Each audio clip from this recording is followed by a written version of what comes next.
जरा सोचो कोई मरने के बाद अपनी कब्र खोद कर वापस आ जाए, लेकिन ये कहानी जितनी दिखती है उतनी सीधी है नहीं। कहानी की शुरुआत क्लिंटन नाम के एक आदमी से होती है जो अपनी बीवी जॉर्डिया के साथ रहता था। अपना काम खत्म करने के बाद जब क्लिंटन वापस घर जा रहा था तो रास्ते में सैम नाम के एक पुलिस ऑफिसर ने उसकी गाड़ी को रोका। पर असल में सैम और क्लिंटन तो बहुत गहरे दोस्त थे और सैम उसे शाम को मछलियां पकड़ने के लिए बुला रहा था। पर क्लिंटन ने कहा कि तेरी भाभी जा रही है 2 दिन के लिए, घर पे ही मस्ती मार लेंगे। खैर सैम से मिलने के बाद जब क्लिंटन घर पहुंचा तो सबसे पहले उसने अपने कुत्ते ड्यूक को पिंजरे से आजाद किया, जिसके बाद वो जाकर जॉर्डिया से मिला, जिसे उसने बताया कि एक कस्टमर उसके बिजनेस के लिए $1.5 मिलियन देने को तैयार है, लेकिन उसने इस डील के लिए साफ इनकार कर दिया। ये बात सुनकर जॉर्डिया को बहुत गुस्सा आया क्योंकि वो अपनी जिंदगी से परेशान हो चुकी थी और अब वो ये सब छोड़कर आराम से शहर में जाकर रहना चाहती थी। लेकिन उसकी इस बात ने क्लिंटन को काफी नाराज कर दिया क्योंकि क्लिंटन भी सिर्फ जॉर्डिया के साथ रहने के लिए न्यूयॉर्क को छोड़कर यहाँ पर आया था।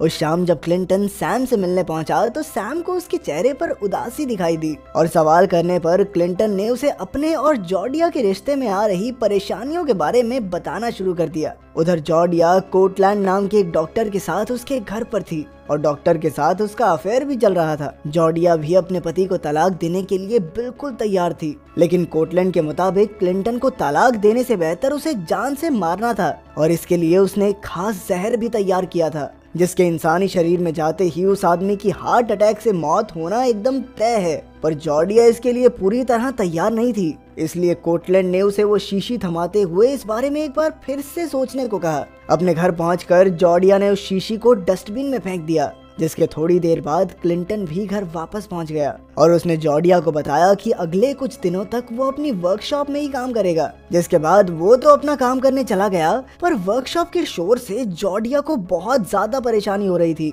इसीलिए उसने गुस्से में डस्टबिन से उस शीशी को निकालकर उसका जहर क्लिंटन की ड्रिंक में मिला दिया। पर तभी क्लिंटन भी वहां पहुंच गया और उसने जॉर्डिया की मदद करवाने के लिए दोनों वाइन के ग्लासेस को उठाकर टेबल पर रख दिया। जिसके बाद जॉर्डिया को ये समझ ही नहीं आ रहा था कि आखिर उसने जहर मिलाया किस में था, इसीलिए वो चुपचाप क्लिंटन के वाइन खत्म करने का इंतजार करने लगी। और उनकी इसी बातचीत के बीच में अचानक से क्लिंटन की छाती में बहुत तेज दर्द उठ गया, जिसकी वजह से वो बहुत तेज चिल्लाने लग गया। फिर थोड़ी देर तक कोशिश करने के बाद क्लिंटन एकदम ठंडा पड़ गया। जॉर्डिया ने तुरंत ही कोटलैंड को फोन करके इसकी खबर दी, जिसके थोड़ी देर बाद ही सैम अपने कुछ ऑफिसर्स और कोटलैंड के साथ क्लिंटन की लाश को देखने पहुंचा। सैम अपने दोस्त की मौत से काफी उदास था और साथ ही उसे समझ नहीं आ रहा था कि अचानक से क्लिंटन की मौत हुई कैसे, इसीलिए वो उसका पोस्टमार्टम करवाना चाहता था। पर कोटलैंड ने उसे अपनी बातों में फंसाकर ऐसा करने से रोक दिया। इसके बाद क्लिंटन की लाश को मुर्दा घर भेज दिया गया,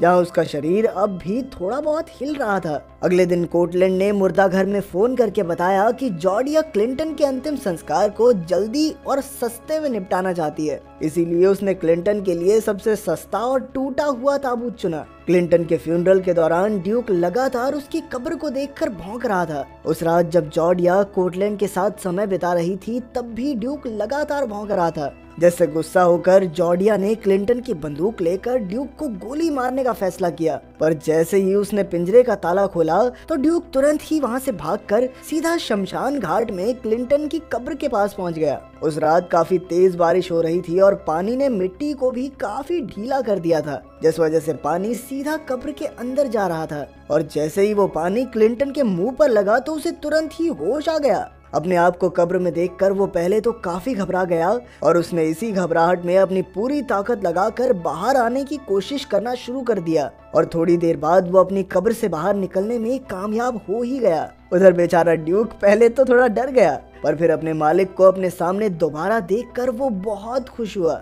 इसके बाद क्लिंटन कब्रिस्तान से निकलकर सीधा अपने घर पहुंचा, जहां उसने देखा कि घर का मेन दरवाजा बंद था, इसीलिए वो किचन की खिड़की पर गया, जहां उसने देखा कि जॉर्डिया कोटलैंड को किस कर रही थी। ये देखकर बेचारे क्लिंटन को बहुत ज्यादा दुख हुआ, पर फिलहाल शरीर में कमजोरी होने की वजह से उसने कोटलैंड के जाने का इंतजार किया और उसके वहां से जाते ही वो सीधा बेसमेंट में जाकर छुप गया। अगली सुबह जॉर्डिया क्लिंटन के वकील से मिली, जिसने उसे क्लिंटन के सारे बैंक अकाउंट्स की डिटेल दी और तभी जॉर्डिया ने उसे बताया कि अब वो क्लिंटन के बिजनेस को $1.5 मिलियन में बेचना चाहती है, लेकिन उसकी ये शर्त थी कि उसे पूरे पैसे 48 घंटों के अंदर अंदर कैश चाहिए। उधर जैसे ही क्लिंटन को होश आया तो उसने सबसे पहले किचन में जाकर पानी पिया और अपनी कमजोरी दूर करने के लिए थोड़ा सा खाना खाया। पर तभी उसे जॉर्डिया के वापस आने की आवाज सुनाई दी और वो फिर से बेसमेंट में चला गया। लेकिन अब उसके पास अपनी बंदूक भी थी और उसने अपनी धोखेबाज बीवी को मारने का फैसला किया। लेकिन उसके ऐसा कर पाने से पहले ही सैम वहां पहुंच गया।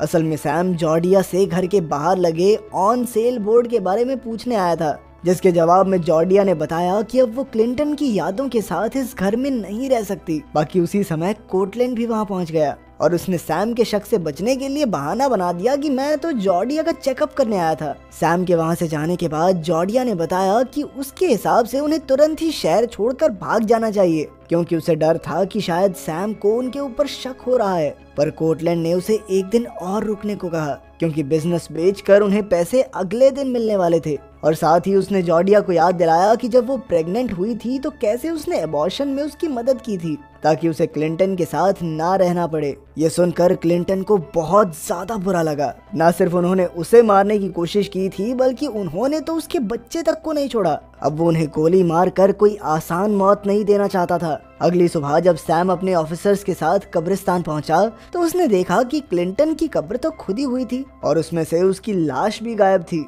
सैम ने अपने ऑफिसर से इस खबर को यहीं दबाने को कहा ताकि वो अच्छे से इसकी जांच कर सकें। उधर कुछ आदमी पैसे लेकर जॉर्डिया के पास पहुंचे और उसे पैसे देकर उन्होंने क्लिंटन का बिजनेस भी खरीद लिया। जॉर्डिया को पैसे मिलने की बहुत ज्यादा खुशी थी और अब वो कोर्टलैंड के साथ ये शहर छोड़ने के लिए भी तैयार थी, जिसके लिए जब वो बाथरूम में नहाने पहुंची तो उसने देखा कि पूरे बाथरूम में मिट्टी फैली हुई थी। ये देखकर जॉर्डिया काफी डर गई और उसने कोर्टलैंड को फोन करने का फैसला किया, पर उस समय कोर्टलैंड भी फोन नहीं उठा रहा था, इसीलिए उसने एक वॉइस नोट भेज दिया। जॉर्डिया काफी डरी हुई थी, इसीलिए वो बेसमेंट से एक बंदूक निकालने के लिए गई, पर रास्ते में ड्यूक ने फिर से उसके ऊपर भौंकना शुरू कर दिया, जिससे गुस्सा होकर उसने तुरंत ही बंदूक उठाई। पर जैसे ही वो ड्यूक को मारने के लिए बंदूक लोड कर रही थी तभी क्लिंटन एक मास्क पहनकर उसके सामने आ गया, जिससे डर कर जॉर्डिया ने ट्रिगर दबा दिया, पर बंदूक के रिकॉइल से वो सीधा बेसमेंट में गिर गई। साथ ही इस तरह गिरने से वो बेहोश भी हो गई। जॉर्डिया को बेसमेंट में बंद करने के बाद क्लिंटन ने तुरंत ही घर के सभी दरवाजे और खिड़कियां ढक दी।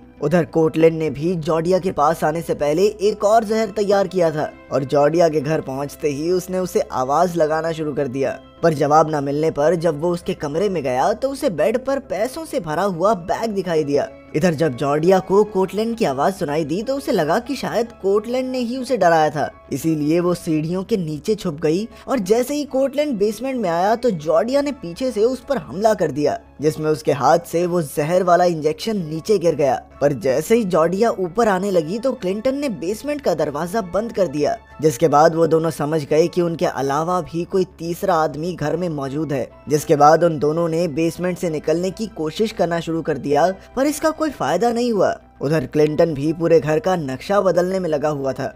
थोड़ी देर बाद कोर्टलैंड को लगने लगा कि शायद ये सब सैम कर रहा है ताकि उसे भी उनके पैसों में एक हिस्सा मिल जाए। पर तभी जॉर्डिया की नजर पास ही में मौजूद इंजेक्शन पर पड़ी, जिसके बाद वो समझ गई कि कोर्टलैंड उसे भी मारने की कोशिश कर रहा था ताकि वो अकेले ही सारे पैसों का मालिक बन सके। और जब उसने कोर्टलैंड से इसके बारे में पूछा तो उसने बताया कि असल में उसका कोई क्लिनिक था ही नहीं और वो तो सिर्फ जॉर्डिया को लूट कर अपना कर्जा चुकाना चाहता था।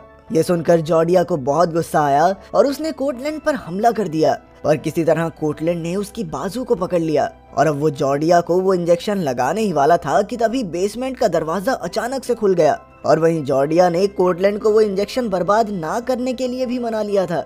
इसके बाद वो दोनों जब बेसमेंट से बाहर आए तो उन्होंने देखा कि पूरे घर का नक्शा बदल गया था और पूरे घर में एक भूल भुलैया बनी हुई थी। उस भूल भुलैया में चलते चलते अचानक से उनके बीच एक दीवार आ गई, जिसके बाद वो दोनों अलग हो गए और अब कोर्टलैंड के सामने एक खुला हुआ दरवाजा था जहां उसे एक परछाई दिख रही थी। कोर्टलैंड को लगा कि शायद ये परछाई सैम की है और उसने अपनी जान बचाने के लिए सैम के साथ एक समझौता करने की कोशिश भी की।